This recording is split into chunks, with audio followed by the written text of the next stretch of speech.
self-care. I'm Jen, lifestyle YouTuber and your host of this podcast, where we dive deep with insightful guests to find out how self-care has played a role in their success. Welcome to our community.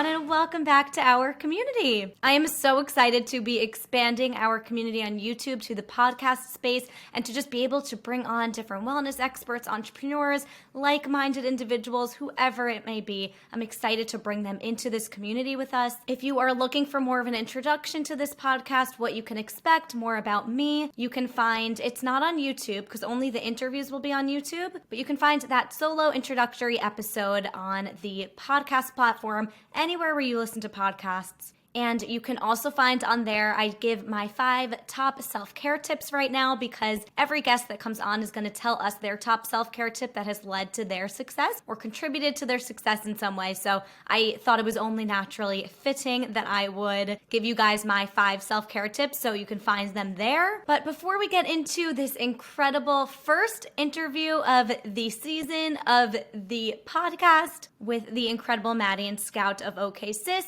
I want to talk to you guys for a bit. We're going to start by talking about what was in alignment for me this week and what was not in alignment for me this week. And the intention of talking about what was not in alignment for me this week is not to harp on the negative by any means. It's to acknowledge it, face it, and then let it go. So I encourage you all, when we talk about what was not in alignment for me this week, for you guys to think about your own lives and let it go as well. So I thought that would just be like a nice thing for us to come together on Monday, reflect on the last week, and see what we can improve on for this coming week. So what was in alignment for me this week? I have discovered something that I truly think is going to change my life. Like, I really am just so obsessed with it. It's only been a week long. I'm only a week in, but I cannot get over how amazing it is, and that is Kundalini breathwork meditation. It sounds a little woo-woo, but hear me out. So Erica, she has a program, it's called Evolve by Erica, and her Instagram is InKaleXKale, which is so cute. She's actually coming on the podcast. So one of my friends, Emmy,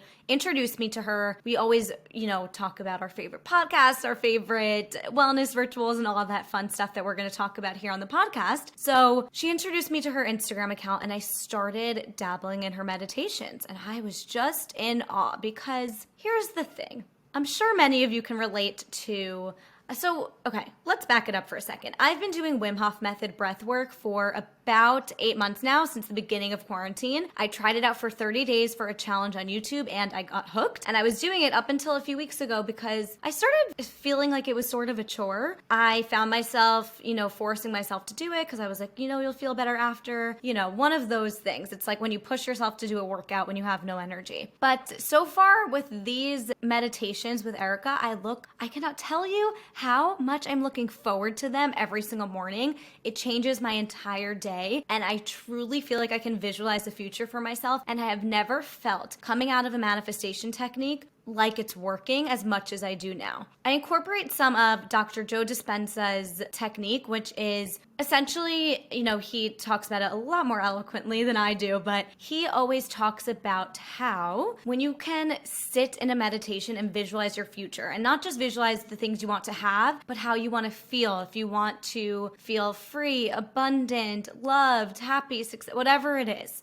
If you can truly sit in the meditation and manifest those feelings and feel them, then before those things even happen to you, you will have that state of being and be vibrating at a high frequency, which then attracts those things to you. So I love that Erica's meditations are breath work. So she incorporates breath work, so I don't feel like I fully abandoned breath work out of my practice. I feel like this just gives me more to work with. I'm not only practicing breath work, but I'm also practicing gratitude and manifestation and visualization all in one 20-minute period, which flies by. Oh, okay, you're just gonna vacuum right outside my door right now? Cool. Perfect timing, am I right? Something that always veers me or steers me away from meditation is, oh God, I can't sit there and do nothing for 20 minutes. You know what I mean? So these Kundalini breathwork meditations, you're like doing things throughout. You're visualizing things. You're thinking of what you're grateful for. You're doing certain breathwork techniques. So you're not just forced to sit there and feel like you need to be thinking of absolutely nothing, and then you get hard on yourself when things keep popping into your brain.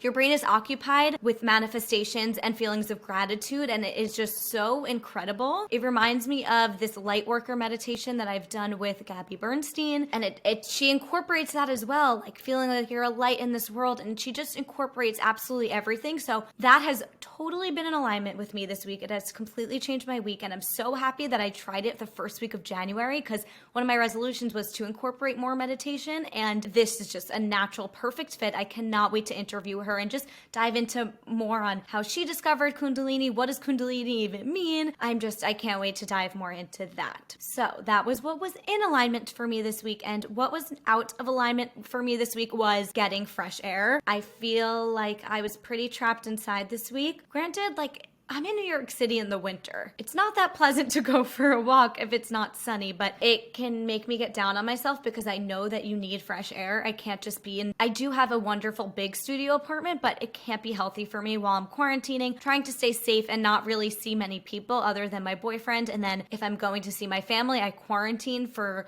a full week or more, and it just can't be healthy for me to just be sitting in here. I do feel like I'm good about FaceTiming my friends, and I talk to you guys because I'm always filming and podcasting, and I feel like I get that human connection, but that fresh air component is definitely lacking this week, and there's absolutely nothing like going for a walk aimlessly or just to pick up a coffee or something and coming back 40 minutes later and just feeling like, okay, or even 20 minutes later and just getting that feeling like, okay, I moved my body. You know, I was doing some Pilates this week and I definitely worked out, but you just gotta get out and go for a walk, in my opinion. I think it does so much for you mentally and physically. I've been feeling really tight lately, so that was not in alignment for me this week, but we're gonna take a deep breath in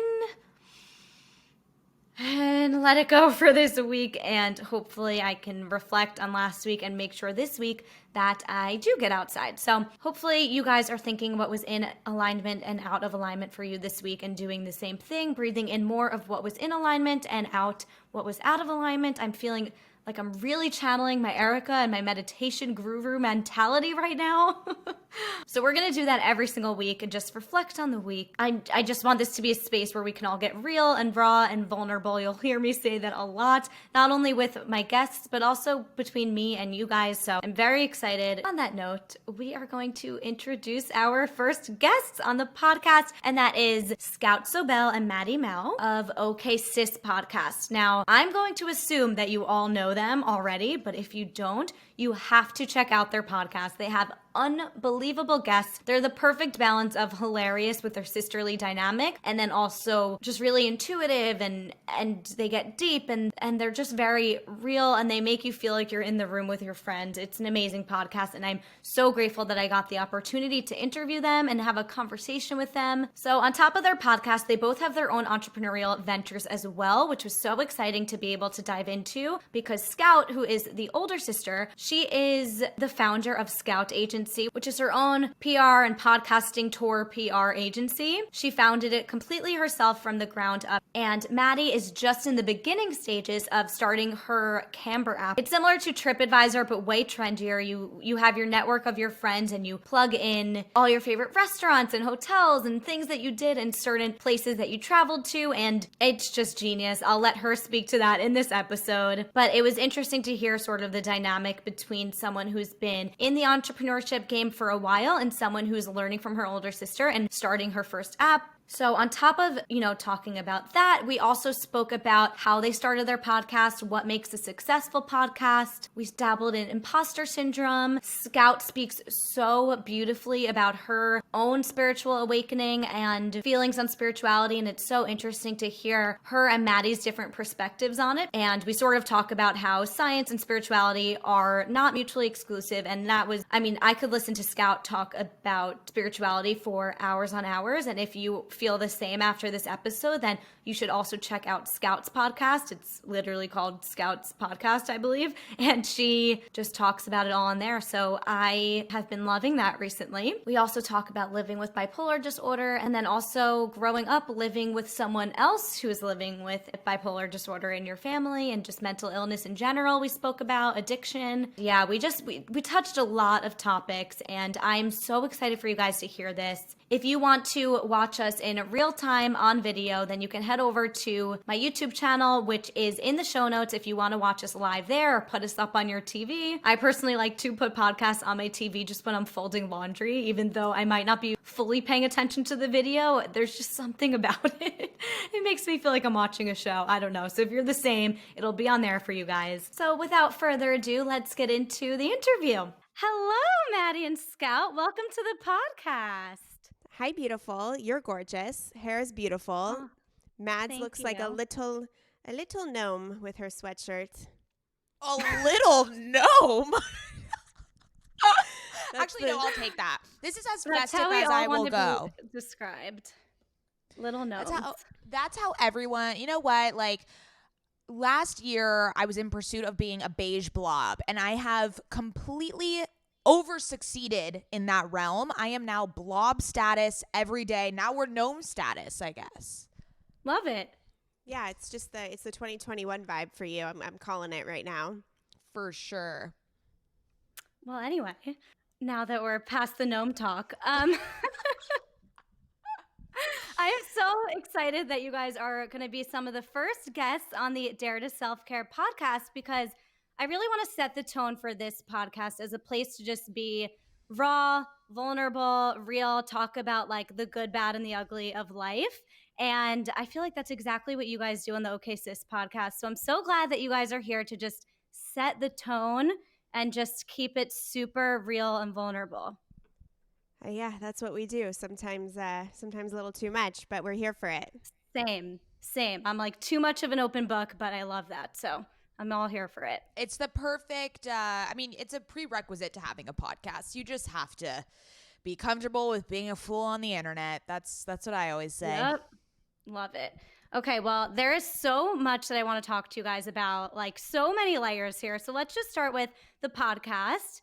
Okay Sis Podcast. When did you guys start it? How did you decide to start a podcast? Why podcasting? Like, why that platform? Let's just talk about that. Yeah, so our birth story, our origin story. I'm like on one today. I'm on one today. So essentially I had my own podcast because I lived next to a wholesale produce store who weirdly opened a podcast recording studio, and they were just kind of messing around. So they let me in for free. And so I recorded my own podcast for a year. This is Scout speaking. But I wasn't treating it like a business. I wasn't reaching for the stars with guests and content and all that stuff. And so Mads and I were at the Ojai Valley Inn and Spa for her birthday in 2018, summer of 2018. And, you know, we had some rosé, came out of a massage, we're at the pool, we're eating truffle chips. And I realized, because I sucked at my podcast, that I didn't have an episode for that next week. And so I asked her if she wanted to record with me.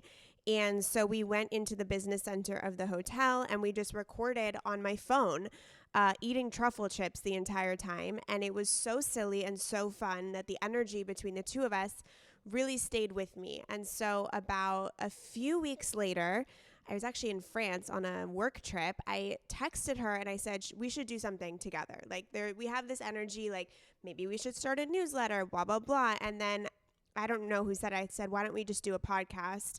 And the second we decided to do the podcast, we launched it 2 weeks later with no episodes in the bank.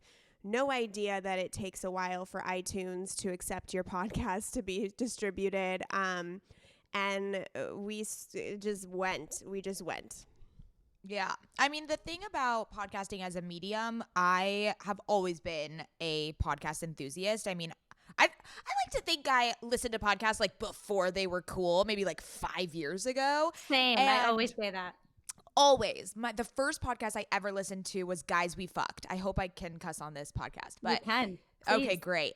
So Guys We Fucked was like this first this hilarious comedy duo, and it was like the only podcast. It was so in the early stages, and then God, it just grew from there. And so when Scout started a podcast, I was like, you have a podcast? Like, I should have a podcast. So I always felt like, you know, obviously I'm very performative. I grew up doing musical theater, so it was only a matter of time. Really? Yay! Yeah, so I love that. Me too, but my musical theater career was overshadowed, so it's fine. Okay.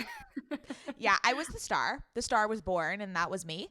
So I always knew that I would, you know, go into some sort of realm to channel this type of energy. And a podcast is like the perfect combination of entertainment, but then also, you know, knowledge and wisdom and sharing and connection. And it's just such a unique medium.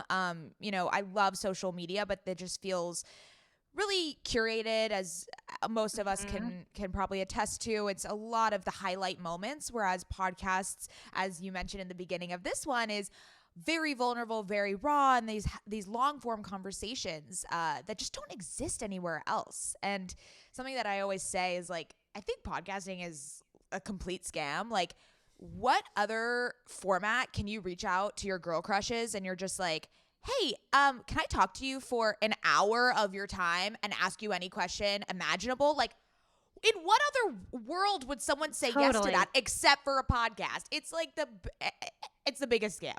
So that's kind of what we did. And we reached for the stars. We reached out to all of our girl crushes, and we have highlighted some of our favorite businesses, entrepreneurs, people who have grown followings, and just learned so much from these females. And it's just been a great, you know, girl power, sisterly moment over the past 2 years. Yeah, I mean, I totally relate to that in the sense that that's why I started YouTube. I was like, I hate Instagram. I mean, I still do, I'll be honest. I do Instagram because I have to, and I feel like that's sort of the hub of creating a community. But I did YouTube because I was like, I'm not an Instagram model. Like, I am so uncomfortable posing for pictures, but I can totally be myself on video. Like, I can do that. So I just completely relate. That's why I'm also now venturing into podcasting. But am I wrong? This just popped into my head. Scout, I feel like you said once that Mady was like nervous in the beginning of podcasting. Yeah. So that's just so crazy to me because you're like such this loud, unapologetic personality, and you started in musical theater too when you were younger. So did I. So that's crazy to me that you were even nervous. So we have a real Okay Sis fan on our hands here with you, because I think I mentioned that once in like a random episode a long time ago, but Mads would write out everything she wanted to say, and I would come totally unprepared, having no idea what I wanted to say. But then again, I had podcasted for a year, so I felt comfortable on the mic. The first time I got on the mic, I almost hyperventilated. But yeah, it's interesting to watch the progression of Mads. The progression of Mads. Well, I think what it boiled down to was, since I was such a podcast aficionado and fan, I was very weird. I didn't think I would be able to do it justice, because I listened to, you know, starting from Guys We Fucked, but then I kind of transitioned to like Malcolm Gladwell's podcast and How I Built This and all of these like really, you know, sophisticated conversations that I was like, oh my God, I need to speak in like very eloquent and prolific terms. And if I fuck up once, that it's like I'm out.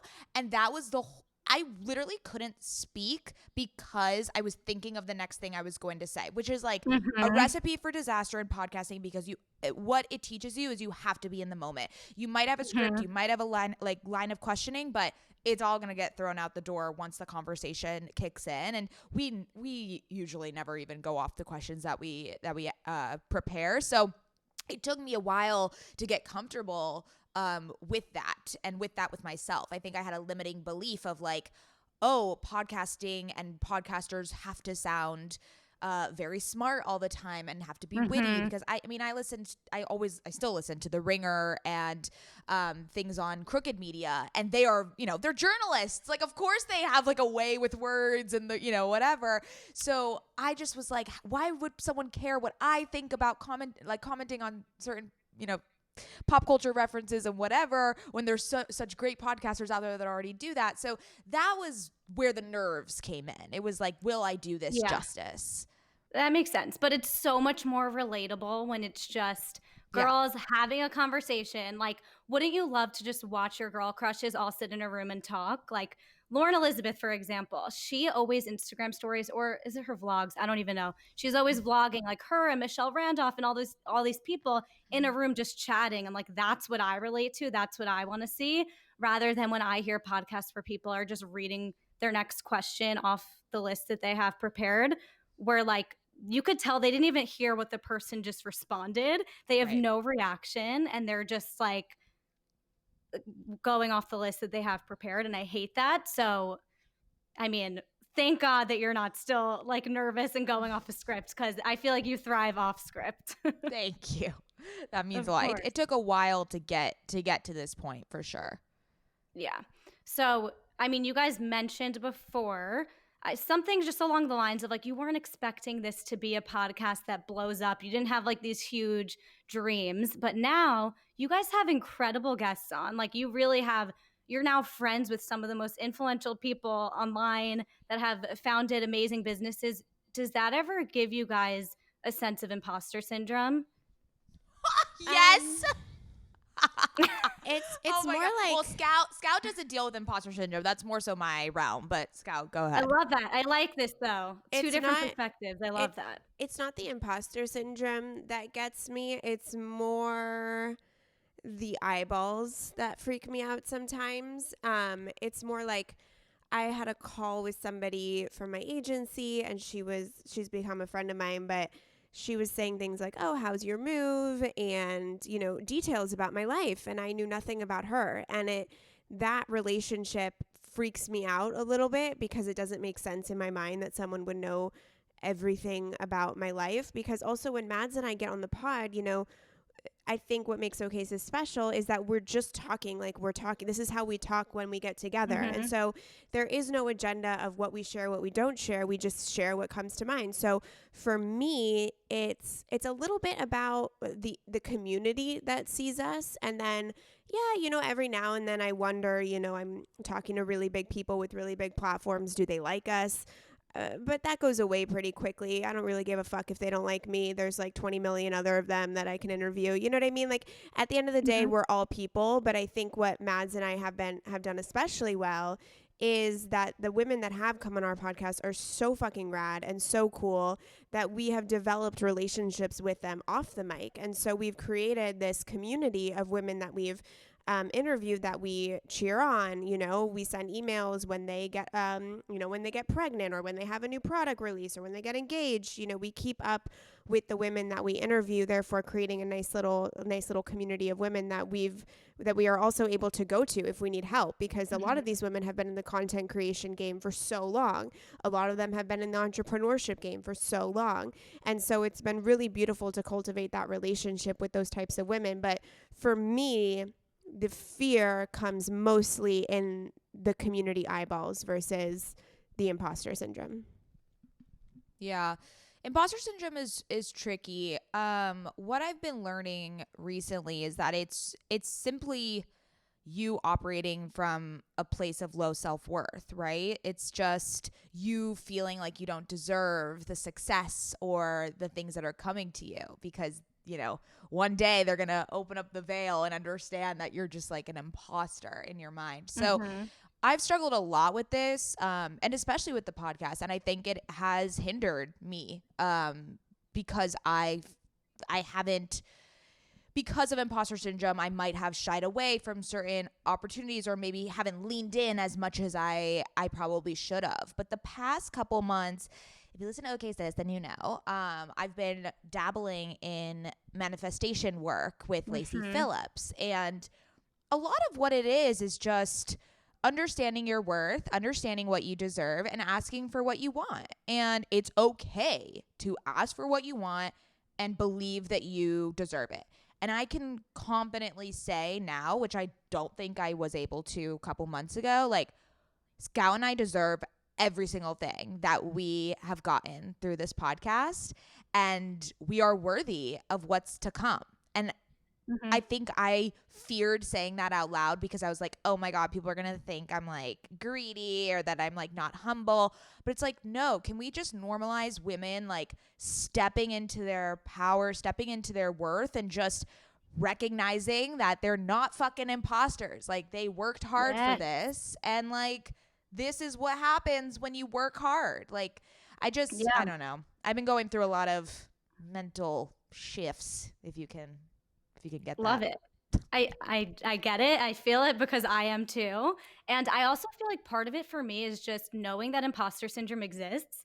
Like sometimes just knowing like, oh, this is a thing. This is something that people feel. And that for me, I never really experienced imposter syndrome, but like I learned what it was before I even had the chance to experience it. So it's like I know, even just seeing my favorite creators saying that they have this feeling and they're like I wish I was at the point in their career that they are at and they still feel like imposters. I'm like, oh, we're not imposters. We're all just people. Like It's a universal feeling for sure. I mean, no Dean one was born Graziosi. like Dean Graziosi was on the Skinny Confidential podcast. He's Tony Robbins' best friend. Like, dude's so successful, and he went on and said that he has days where he doubts himself and he has imposter syndrome, and that's Tony Robbins' best friend. Like, that's insane to hear someone of his status still struggle with that.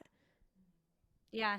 I mean, no one's just born out the womb like Tony Robbins. Like, you're just born a person. We're all born the same. And then through life experience, you come into your own and figure out what you want to do. That's not being an imposter. It's just like riding the wave and living life. And I think that's something that has just helped me. And just like knowing that imposter syndrome exists, I'm like, oh, I don't want to feel that. I'm not an imposter. I'm just like, we're all the same. We're all just at different points of life. Like, I mean, we're jumping ahead here, but I did want to actually talk about manifestation and spirituality. Like, for example, Mady, you're on a completely different path than, say, Scout is. Like, Scout, I feel like you're maybe further ahead in your spirituality journey and manifestation. Like, how do you guys, first of all, I mean, Mady, what have you learned from Scout? And Scout, I want to know, like, when did you first start dabbling into spirituality and how have you used manifestation to get to where you are?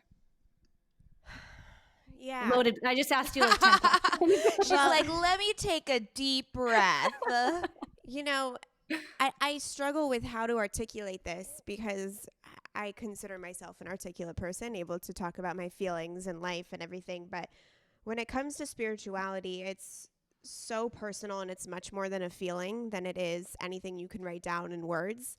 I've always been interested in spirituality because when I was diagnosed with bipolar disorder, the psychiatric and Western medicine had failed me for so long that I started dabbling into holistic measures, and with holistic remedies comes like the spiritual community, let's say. So, you know, I was reading Gabby Bernstein. I believed in chakras and Reiki and cupping and all of the things. And then it wasn't until I went on my honeymoon where I had a spiritual awakening where I literally felt like I was on ecstasy for 3 days. And it wasn't mania. It wasn't a manic episode. It was this weird understanding that if I asked, I would receive. And so I asked for signs, and then all of a sudden things started, like I started seeing synchronicities. I started seeing coincidences, and I started not looking at my life as a random order, but that everything is connected and for a reason. So, for example, my husband left the hotel umbrella at the restaurant, so we had to go back. He gets out of the car and bonks head basically with this girl in Tulum. She went to high school with him. She says, you have to come to my restaurant tomorrow night. I don't want to go. It's not on my agenda, but we go. He then meets an alchemist, and 2 days later, he said he's always wanted to meet an alchemist. And I'm like, mind blown. Like, that alchemist was put into our path. Like, all of this is aligned. And so then I lost it a little bit. And when I came back home, and it was kind of like this, you know, going through peaks and valleys of my connection to it. And then the pandemic hit, and I started working with a coach, a spiritual mindset coach, and I got cracked open in ways that I have never felt before. I believe in my heart 150% that spirit, the universe, energy, God has saved me from my mental illness. I believe that everything that happens in my life is a beautiful combination of something that's awaiting for me. Any challenge that comes to me is a learning opportunity. If I need the universe, it's always there. It's this eternal, people want to find the fountain of youth. I found the fountain of strength, right? Like when I make major decisions, I say, universe, please show me my sign and tell me if I'm on the right path. My sign's the Rolling Stones. Without fail, within 24 hours, I get my sign. Like, no way. It's the most, like, people don't believe in magic. Like, I'm shaking because it's magic on earth. Yesterday, I went for cupping. She checked my chakras and she says, I've only seen this once in my life. Your chakras are completely aligned. That morning, before I went, I wrote in my journal, I said, I feel like everything's perfect. I feel like everything's perfect. The chills. And then I get cupping and she's like, they're aligned. So when you tap into this energy, this feeling inside, things start happening that are connected. They're connected and they have purpose and they're for a reason. And that's all I'm going to say because I can keep going forever. But it's been a long journey to get to this point where I trust the universe so much that I can surrender my life to it, that there is life beyond this form, that my soul will be reincarnated so many different times that I can't wait for the next iteration of me. And in that way, I'm deathless, right? It's incredible. And I'll shut up because I could keep going forever. But I truly wish that everyone could feel this sense of security and peace, regardless of the challenges that human life brings us. I could listen to that forever. I think there's something to be said for struggling, living with a mental illness, struggling with your mental health. There's like a constant pattern and theme. My sister has struggled with anxiety, depression, addiction for most of my life, and she has the same outlook as you. I think there's something to be said for when you struggle and when you have to deal with some real ass shit in life, you come out the other side, you see that everything does happen for a reason. Yeah. I will say, so hearing Scout talk about this stuff, like, it's like internal eye roll for me. Like, I'm not as woo-woo as she is. The chakra alignment, I'm sorry, I'm just not, I'm not there, and I don't know if I'll ever get there. But what I will say is the reason I got into manifestation, Scout always brings me people that she is inspired by, and she showed me Lacy Phillips, and I, again, had an eye roll, but then I was like, I just kind of was navigating her website and her brand, and it like really spoke to me. And she just, a lot of what she preaches and a lot of her philosophy is rooted in science, which that was what I felt like was missing from a lot of the woo-woo stuff. Is I was like, what do you mean? Like, where is the like actual, what is real here? Like, I just need more of a like pragmatic and analytical approach. Yeah. So whenever Scout talks about the chakras, like, I always remind myself like that chakras are actually like parallel to your body's energy centers, like in a biological sense. So it's like, that is like the science aspect of it.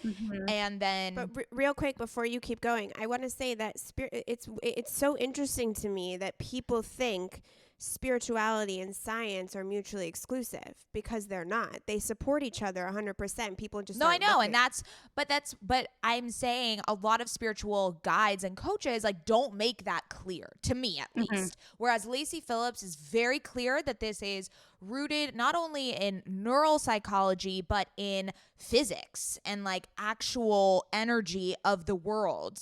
And I don't know, just something about the way she approaches it feels a lot more real, and not just like, and it's so much more approachable when it's something that you can actually know exists in a real sense, if that makes sense. So that's kind of why I was roped in.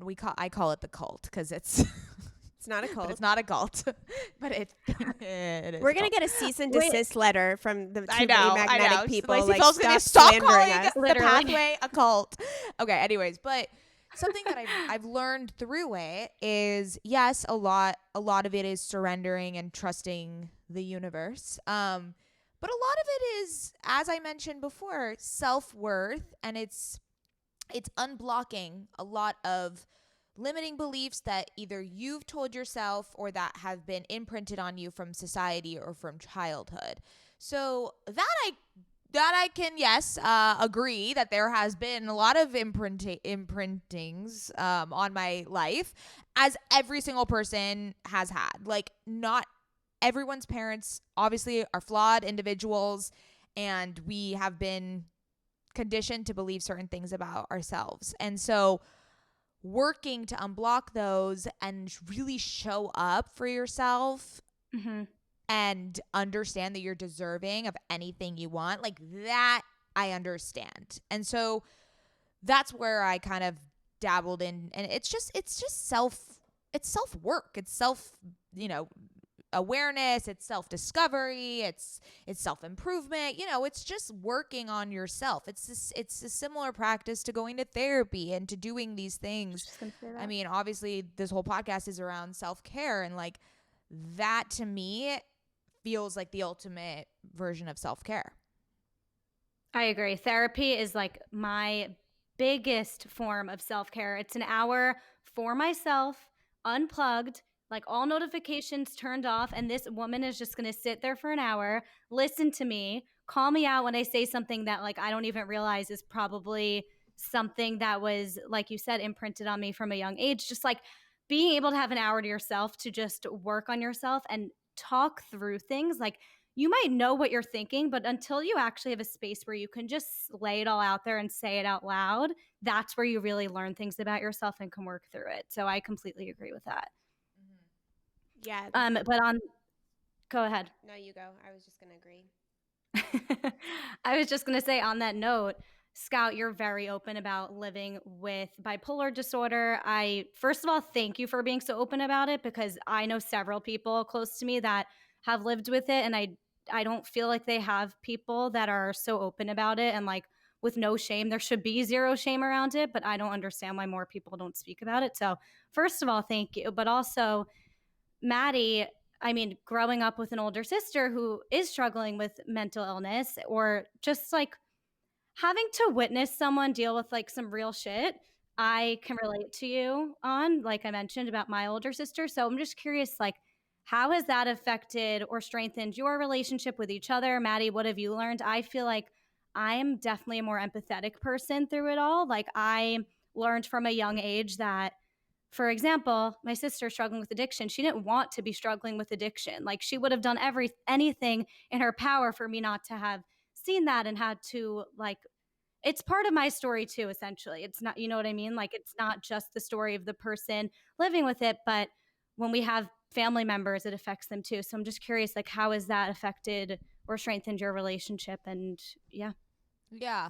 So growing up, as people can probably decipher from my temperament, I am a very like happy-go-lucky, enthusiastic, energetic person. And Scout is the opposite growing up because she has bipolar disorder. So, I always, people just expected me to be the comedic relief, or the bring the energy into the room all the time. And that I didn't realize until probably a couple years ago that has affected me has really affected me in my adulthood. The reason is I don't understand how to navigate negative emotions, because I was conditioned to believe that negative emotions were bad and that they were just that, negative. So when a negative emotion came about in my life, I would either push it out or try to fix it immediately. I still to this day struggle with sitting with negative emotions and understanding that they're okay. But growing up, because there was so many expectations, and because I didn't have a mental illness, I thought that I was exempt from having bad days. So when they came, I was like, oh no, like these don't happen to me. Like, let me fix this immediately. And that was a disadvantage and something that I have now had to come to terms with in my adult years. it's been exposed to me through therapy and through all the self-discovery work that I've been doing these past like 5 years post college is really when this all kind of erupted for me. But yeah, growing up, I mean, same with you, Jen, like I didn't know that depression was a disease. I think I definitely have become more empathetic towards it. I remember looking at Scout and being like, you're just lazy. Like, why don't you just get up and be happy? Like, I don't get it. Because my pathways and my brain just like didn't work that way. It wasn't the same experience that you were having. So you couldn't understand. Right. Which is where the empathy comes in once you can finally understand that we all feel different things and have different experiences. Yes. And it's a chemical imbalance. Exactly. Have different chemicals in our brains. And so I remember it was like Scout was like driving me somewhere and she was like, look, it makes me feel really bad when you say that I just need to like get up and go and like that I'm lazy and that you don't validate that this is an actual disease. I was born this way. This is not a choice. And that's when I realized like, oh, I thought you were just like choosing to not be happy, which I just never understood why someone would choose that. So that was a big pivotal moment. And you know, growing up, I have a very, very strained relationship with her bipolar disorder, as well as our mom has multiple sclerosis. So anytime someone has a disease or something that is an illness, I tend to, as I did with negative emotions with myself, I tend to block it out and just be like, oh, no, like, it's okay. Like, they'll be fine. Like, they don't, and I just get very aggravated when it's brought up. So that's kind of what it was like growing up with it. I mean, we were very close growing up, and then our parents got divorced, and I think we just dealt with the divorce very, very differently. And then this podcast, I think, saved our relationship, honestly. It was, you know, we were friendly before and she was always there in those negative emotions for me, because usually my release was call Scout, cry my eyes out, and then move on. Like, that was my coping mechanism. So she would hear from me like once a quarter when I would break down crazy. So, and now with the podcast, it's like, I mean, our relationship is strengthened to a degree that I don't think either of us even knew it could get to. You know, it's allowed obviously very silliness between us and this like levity. I think I've like inserted a lot of this like crazy energy into Scout, and she's kind of she's always been the like more calm and serene one, and now she's like silly and embracing that side of her. And then I've also become more empathetic to talking about mental illness and being vulnerable in these types of conversations we have. So it's like it's helped us both twofold. Yeah. I'm sorry. I'm just so mind blown at the fact that we have very similar stories when it comes to that sort of aha moment and understanding our sisters, because I basically, when my sister first went to rehab, I was going into freshman year of high school. So I was like, oh my God, my role model who told me like everyone smokes weed is now going to rehab. Like, I don't know what to believe anymore. And I didn't speak to her. Like, she would call from rehab once a week and I refused to talk to her. My dad sat me down and was like, listen, addiction's a disease. Depression is a disease. And from that moment on, I was like, literally since that moment, everything changed for me. So that, first of all, is just wild that I feel like that's just something that everyone needs to hear. And that's why I think it's so important to talk about mental illness, because people, especially if they don't have family members or people directly in their, they're not really going through it in their personal lives, they don't realize like these people don't want to be struggling. It's all a disease. It's all a chemical imbalance. So that's just wild that we had like the same aha moment. And I have tons of people-pleasing tendencies because, like you were supposed to be the comedic relief. I was supposed to just not give anyone a problem because we have enough problems. I was like the younger, cute one who just sings all the time. And so it's just crazy how it really does. You got to go to therapy because you think you're the one who, I didn't struggle. I'm fine. Like, everything's fine. And then you realize like, oh, this has actually affected me. So that's just crazy. Yeah, I can relate to being the young, cute, singing one. That was me. Still is. But I think that Exactly. I would love to talk to your sister, Jen, because I'm sure when she Yeah. called home from rehab, that was really hard for her because as older sisters, we're always very maternal over our younger sisters. Oh And yeah. there was a lot that I hid from Mads when I was going through it because I didn't want her to be involved in any of that. Like, I remember they put me on a 5150 hold, which is when they legally lock you up, and it's supposed to be 3 days. Like I said, can my parents drive me to the hospital? They said no and strapped me to a stretcher and took all my belongings, and that was it. I was locked up, like it's like being in jail. And Maddie's graduation was the next day, and I called her from the hospital crying, and she was like, "Why are you in the hospital?" Like, she couldn't understand. Yeah. And I made a plan, and I sweet talked my way out. I said it was a total misunderstanding. I'm actually fine. My medication just needed to be tweaked. It got over control. It got conflated, and they let me out. And they let me out 24 hours later, and I got to Mad's graduation on time.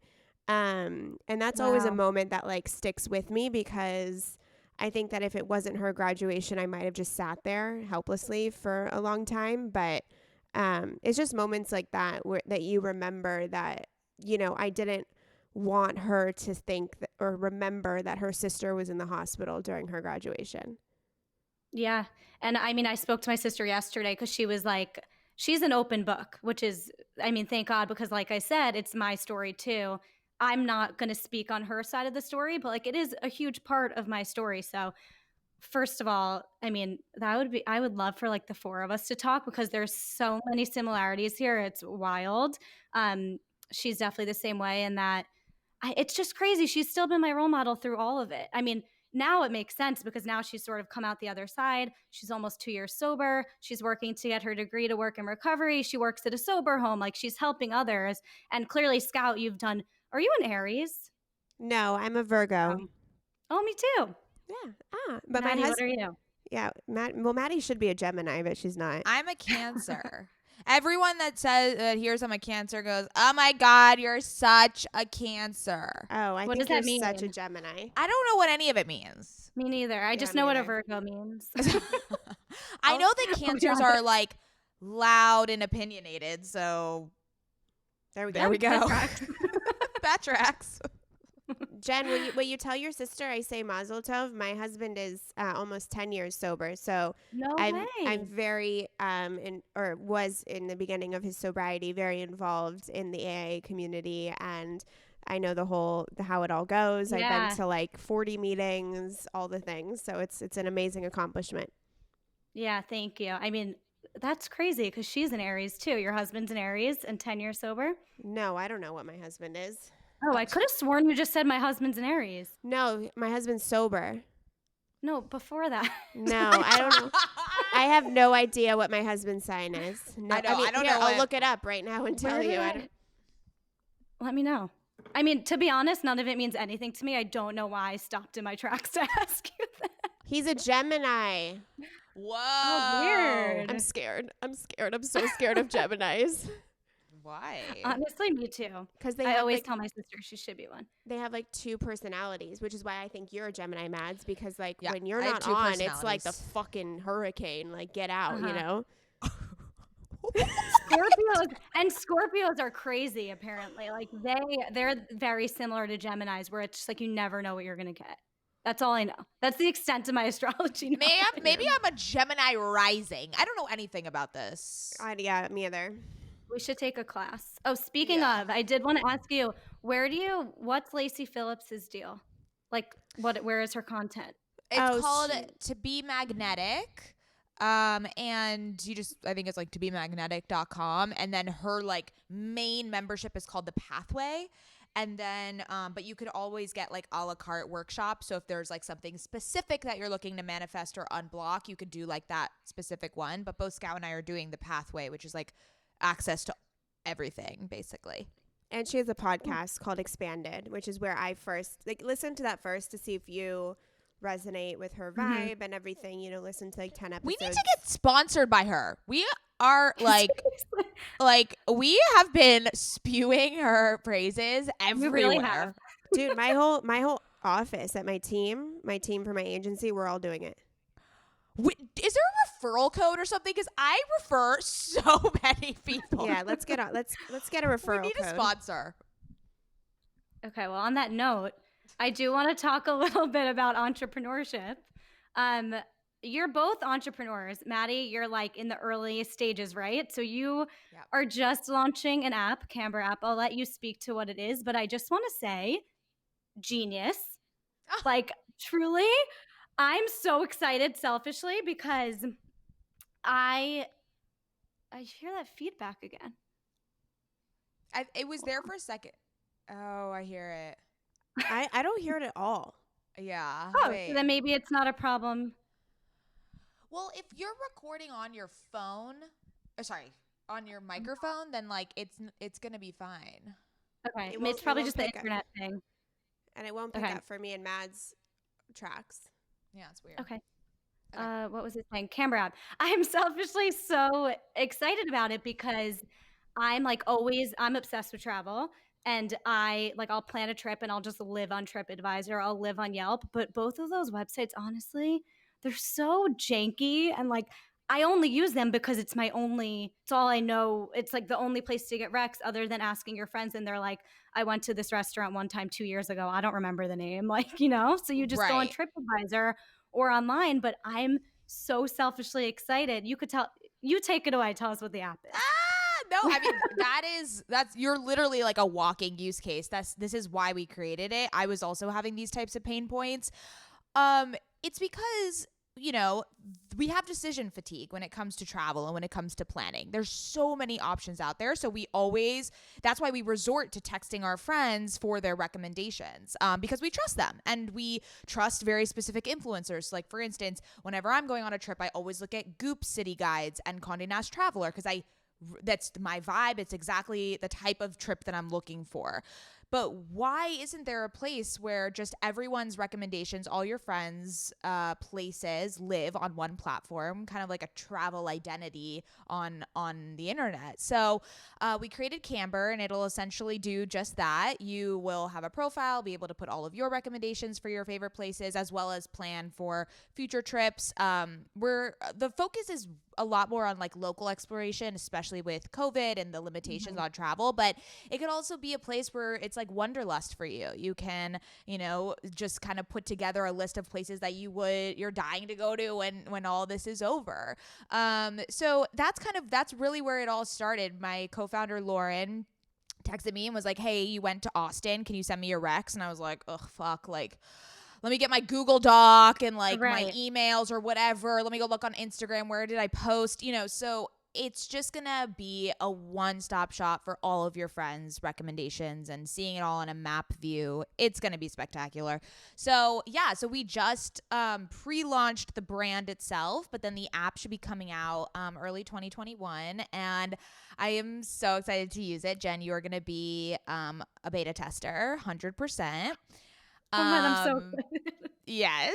So yeah, it's been a wild ride. It's been something you mentioned entrepreneurship. My whole life, or at least post college, I was going through like a really strange time where I just didn't understand what my purpose was or what I was working towards.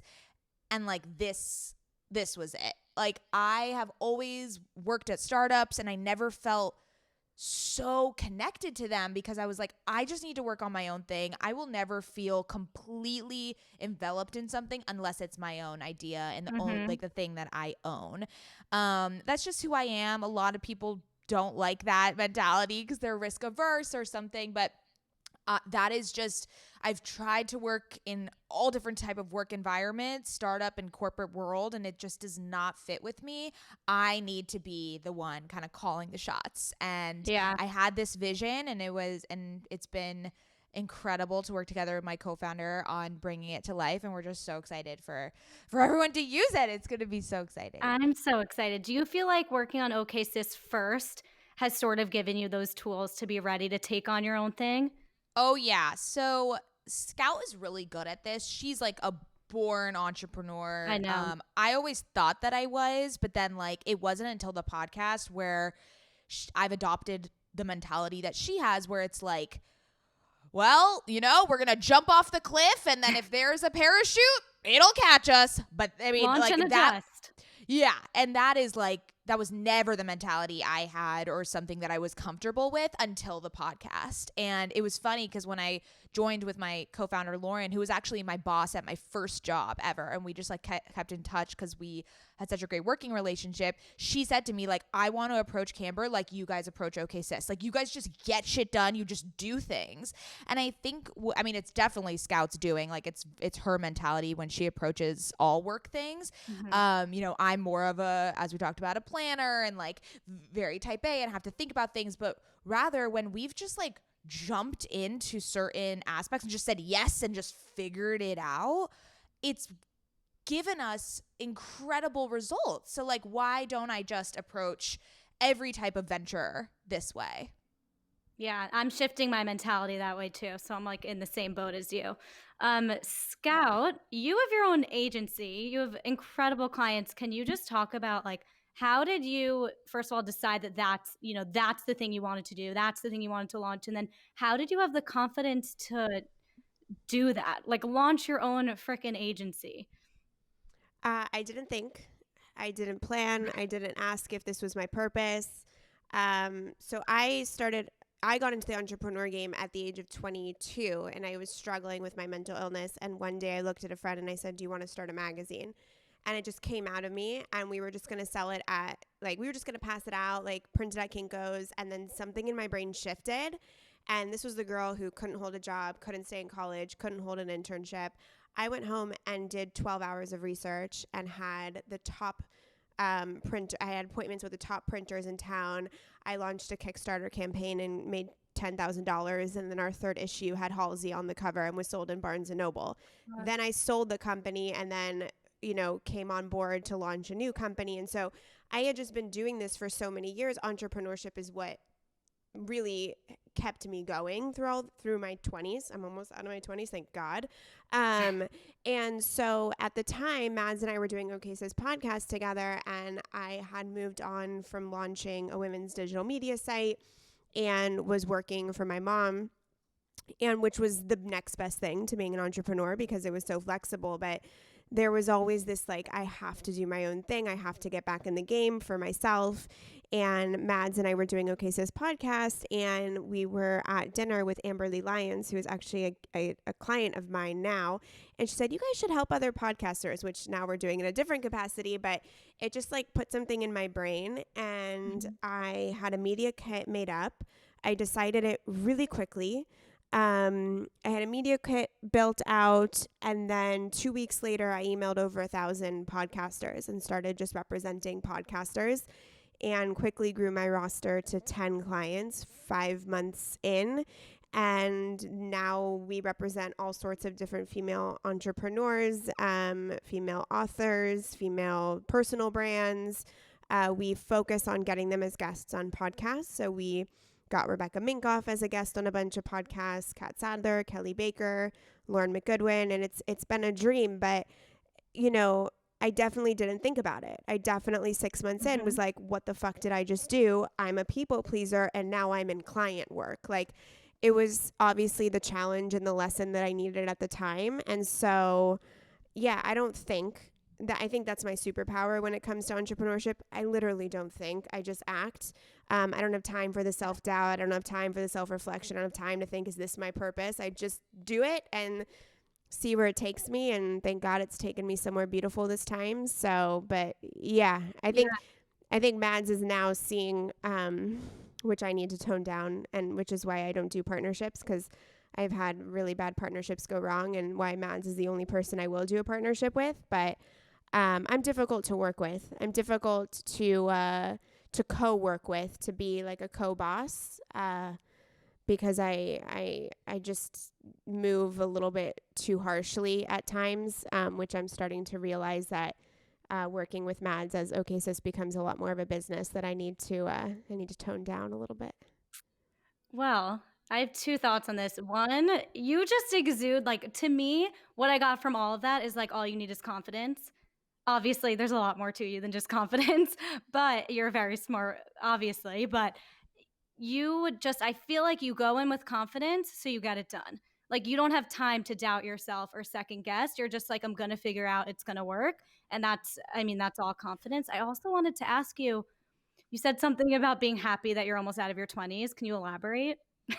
Yeah, no one tells you that your 20s is a shitstorm of crawling through mud. Like, you're just trying to figure out how to stand, but there's things in the way, and then there's quicksand, and then something knocks you on the head, and you're trying to establish yourself as an independent adult. Like, obviously, there are people who had to do so much younger in life, in childhood, but for, the average trajectory, you're figuring out your purpose, you're figuring out your career, you're figuring out how to handle your emotions, you're becoming aware of who you are, you're figuring out how to do your bills and plan for your future, and like all this stuff. And it just feels like the 20s is a lot of just treading water. And then your 30s, if you did the work properly in your 20s and really moved through the obstacle course with intention, you get like a little bit of a beach, you get a little, mocktail, a cocktail. You get to like, What are you set the foundation. The 30s is like, you set the foundation. Like I'm done trying to figure this shit out, like I'm over it. Like I'm an adult. I know who I am. I have my 10, 15, 20, whatever the fuck year plan. And I'm just ready to be grounded.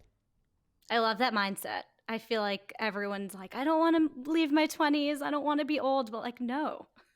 I totally love that you're just like, 20s. That's why it really struck me when you were like, thank God I'm almost done with my 20s. I feel like I don't ever hear that. And I love that. For sure. Yeah, worst decade. All right. Well, on that note, let's go into the ending segment, which is fun facts and favorites. We obviously have to start with, how do you dare to self-care? So what are some of your favorite self-care rituals? So we're big morning people. So we're big morning ritual humans. But some self-care things that I love to do. I'm a big worker outer. I love the exercise. The endorphins are where I live. I think it is the ultimate mood booster. Helps you with mental clarity and moving through your day, and obviously helps with, maintaining physical health. So working out for me has always been like the ultimate form of self-care. I'm with you. For me, I think my ultimate form of self-care is journaling and spending that time alone. I journal 1 to 2 pages a day, and that's the practice that I come back to all the time. Like I'll go in the middle of the day if I feel like I need to work something out in my brain. So journaling is my go-to. Love that. Okay, what would your last meal on earth be? I can answer for the both of us. Maddie's would be a Domino's pizza. Mine would be a bean and cheese burrito. It's not a top. That's if I was drunk on the last day of my life. You think you're not going to be drunk on the last day of your life? That's true. That's true. But okay, the alternative is sugarfish or just like a sushi in general. Yeah, That's yeah. fun. I don't know. Okay. I'd have it all. What is your favorite small business right now? Do you have one you want to shout out? My favorite small business is Clever Blends, CLEVR Blends. I'm trying to get them to sponsor the pod, but it doesn't matter at this point because I love them so fucking much. They make these adaptogen superfood lattes, and I've tried a lot of different ones, like from Four Sigmatic and other brands, and they don't froth as well. Like it feels like there's just powder in hot water, and it just doesn't. It's like gross. This one, like they have oat milk powder in the mix, so it like literally froths like a latte. It's incredible, and just such a great pick me up, so you don't have that extra cup of coffee in the end of the afternoon. Sold. And mine is Shop Good. It is a boutique. They have 2 here in San Diego, but they also have an online shop, and it is complete clean beauty. Clean skincare, all of the things. And so that's where I get most of my skincare and beauty products. Awesome. Well, thank you guys so much for coming on. I seriously love you guys so much. Obviously, as you can tell, I'm obsessed with your podcast. I love what you guys are doing. Just being yourselves is just a blessing for everyone to be able to witness. So thank you so much. Thank you. Thank you for having us. This was such a course. you are a natural interviewer. Thank you. Bye, guys. I hope you enjoyed that episode. I would so appreciate it if you could take a moment to rate, review, and definitely subscribe so that you don't miss another insightful episode. Also, a friendly reminder that if you want to watch these episodes on video, they are all up on my YouTube channel, Jen Lauren, which is always linked in the show notes for you. You can also engage with the community on the Dare to Self-Care podcast Instagram, so definitely join us all there, and I will see you guys next week. Bye!